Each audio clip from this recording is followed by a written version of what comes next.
Minnesota fraud scandal, a growing national concern. A serious controversy is unfolding in the United States, centered on massive fraud tied to federal aid programs in Minnesota. What began as isolated concerns has now expanded into what investigators describe as one of the largest misuse cases of public funds in recent history.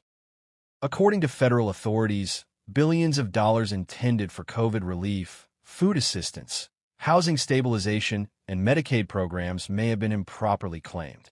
Officials now confirm that at least $250 million has already been identified as fraudulent, with investigators warning this figure could represent only a small fraction of the total losses. The FBI has stated that long before the issue gained widespread attention online, additional personnel and investigative resources were deployed to Minnesota. Their focus has been dismantling large-scale fraud operations that exploited federal programs designed to help vulnerable populations, especially children. Authorities emphasize that protecting taxpayers and preventing abuse of aid programs remains a top national priority. One particularly troubling element is how easily the system was exploited.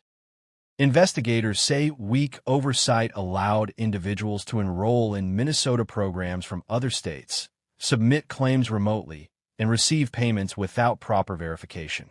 This ease of access reportedly encouraged what some now describe as fraud tourism.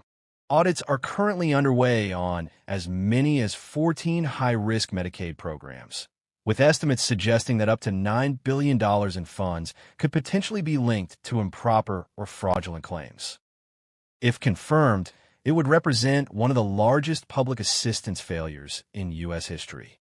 State leadership has responded by issuing statements highlighting efforts to improve oversight, close facilities, suspend programs, hire external auditors, and support criminal prosecutions.